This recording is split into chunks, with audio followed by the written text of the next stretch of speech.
For exponential growth, let's start with the definition. The output value is multiplied by the same thing each time your x value is increasing. The multiplier is greater than 1, so your output values are going to constantly increase.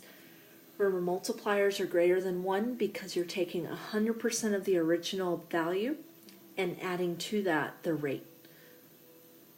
The equation that we're going to be looking at for exponential growth is y equals a multiplied by b to the x minus h power, where your b value is greater than 1.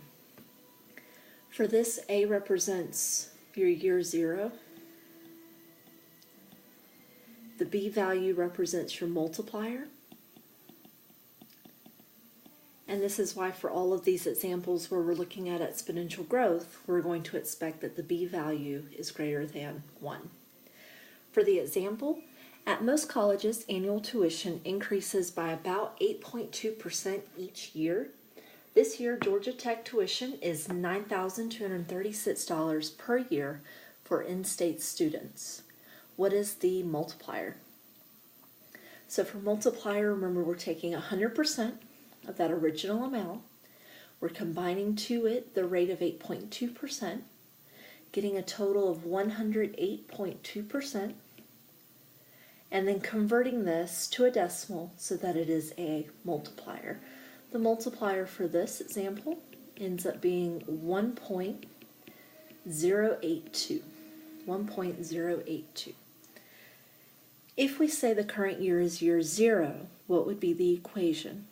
So with your equation, you would take y equals, we would replace the a value with the $9,236 that we're starting at. We would replace the b value with the multiplier that we just calculated.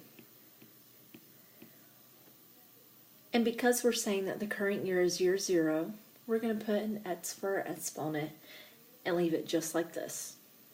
Okay, that would be the equation that we're using.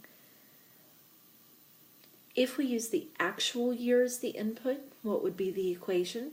So this is where the extra part in the exponent came in from below.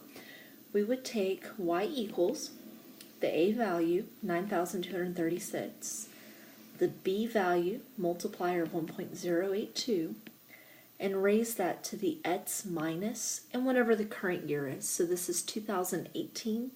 I would put 2018. If this looks a little chaotic right now, don't worry. We're going to look at some examples in a little bit that'll take care of distinguishing between the two equations and when you should be subtracting the years. To finish filling in the table, we are looking for the year that would have happened prior to year 0 and the year that immediately follows. We're going to use our first equation, y equals 9,236 multiplied by 1.082, and this time I'm going to replace x with a -1 and solve this. Right? If you're using a calculator and you're solving, you'll be able to input that -1 exponent easily. If you're not using a calculator, just remember to follow your negative exponent rules.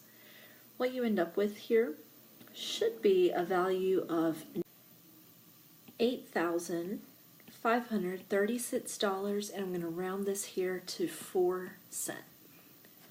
Right? $8,536, 4 cents. And then for the rest of the table, again, taking that same formula, y equals 9,236 multiplied by 1.082, and I'm going to raise this to the first power. We end up getting a value of $9,993, and again, rounding for my hundredths place here, 35 cents. $9,993, 35 cents.